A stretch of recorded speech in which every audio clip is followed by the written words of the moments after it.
What is going on, Future Focus family? My name is George. We talk about investing on this channel, and today I got a lot of stuff to talk to you about. We're going to go through some charts, try to identify what is exactly going to happen next in the market. I know a lot of people are out there worried. They've been hitting me up trying to figure out, should I buy right now? Is this like a prime time buying opportunity, or should I wait and hold on and see, be a little more patient? So today we're going to go through that. We're going to look at some charts.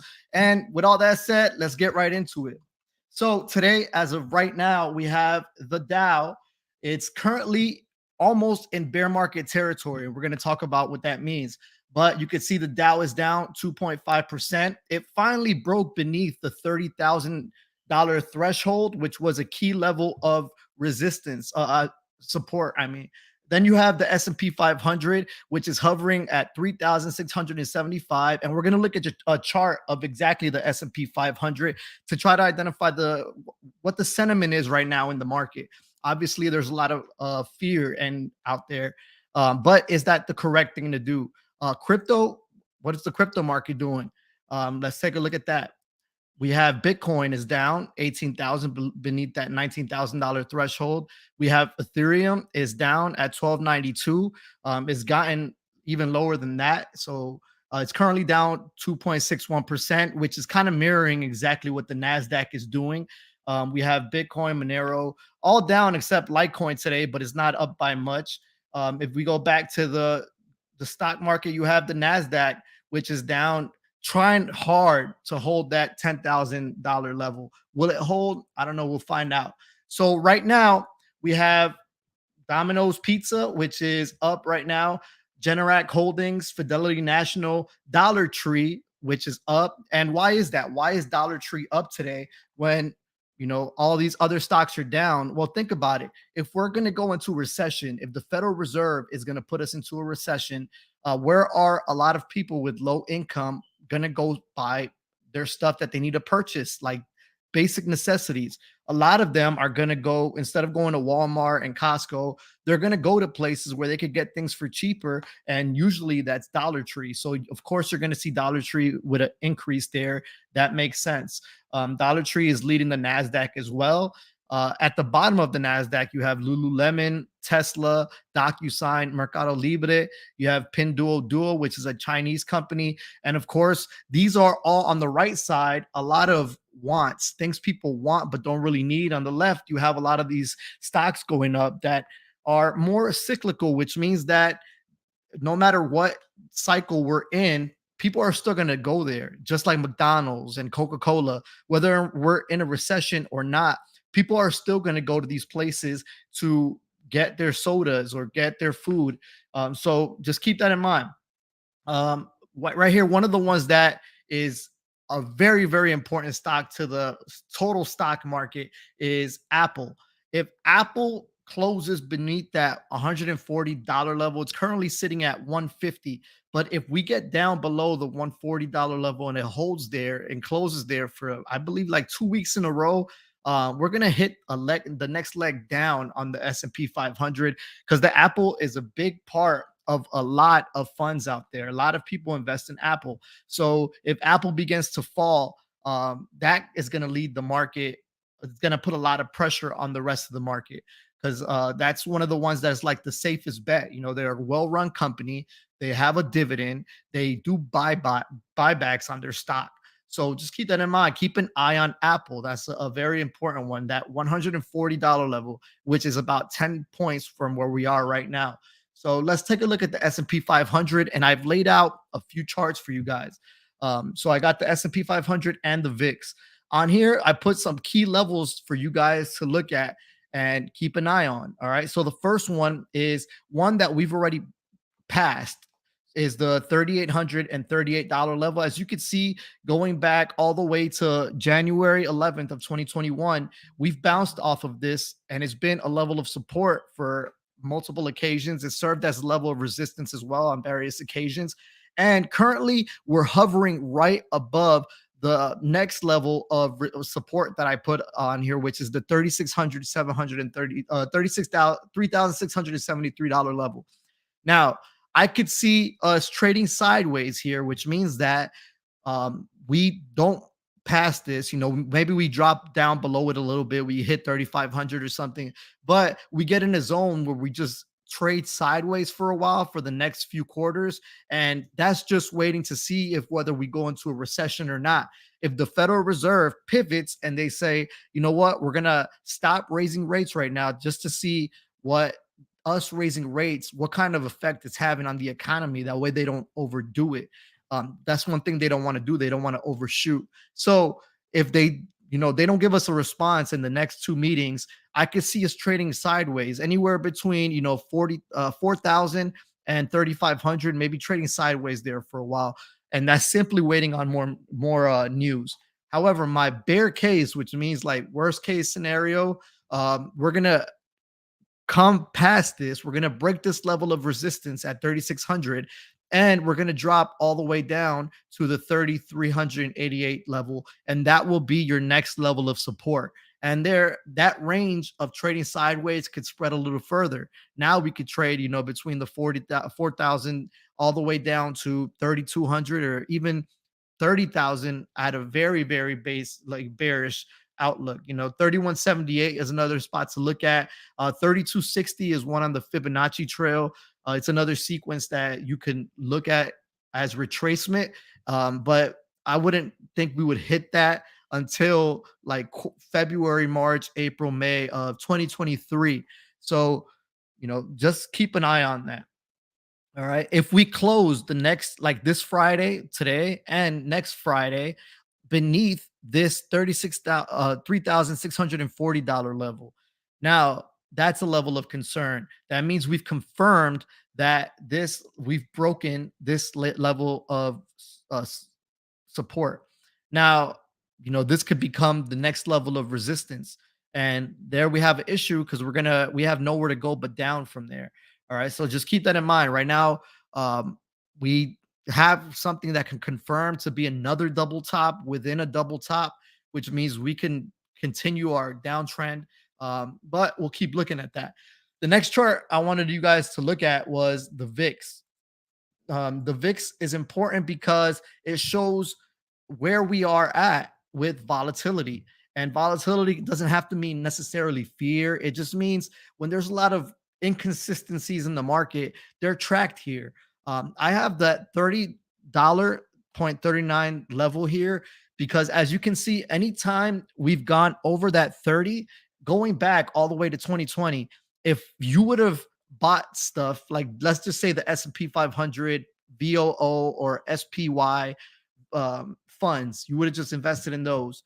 If you would have bought every time the VIX spiked over 30 and then sold every time the VIX dropped below 20, you would have made some money.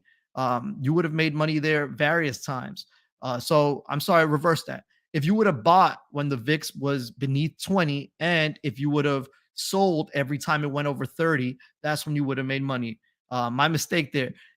You want to sell, obviously, when things are higher, and you want to buy when things are lower. So keep an eye on the VIX. Anytime it goes beneath 20, feel free to dive in there. Anytime it goes over 30, that's a time for you to get out. And that's a level of concern there. All right. The fear and greed index, which is just a measurement of where we are in the entire market from extreme greed or fear. This is where it's measured. CNN has this great measurement tool. It's a gauge. And currently we are at a 1 year. We're mirroring where we were at 1 year ago, 24. It closed yesterday at 28. So that means we're on a trend lower, which is not a good thing. You want to be neutral is the normal level. All right. That's where you don't want to buy or sell. Anytime it goes to extreme greed, that's when you think, the stocks are been way overbought. It's time to start selling stuff. Extreme fear means you got to start buying stuff. So I would wait to see, wait till this gets around 20 if we get there, and then perhaps start having that list of names that you like so you can go ahead and dive in there. Here we're looking at the S&P 500 versus the 125-day moving average.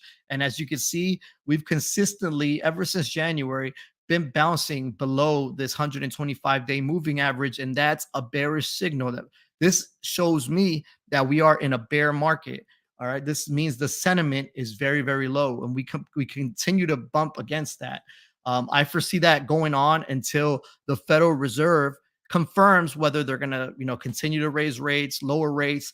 Um, Jerome Powell, the Fed chair, he keeps saying things that are like he's trying to be very bearish or hawkish, but he doesn't do a really good job at that because he always comes back and gives us the positive news. He says, but this is the worst that could happen, but just know the economy is not as bad as it could be. And then people get bullish. That's why after he started talking last week, people started listening and saying, you know what, maybe it's time to buy stocks. And then the market went up.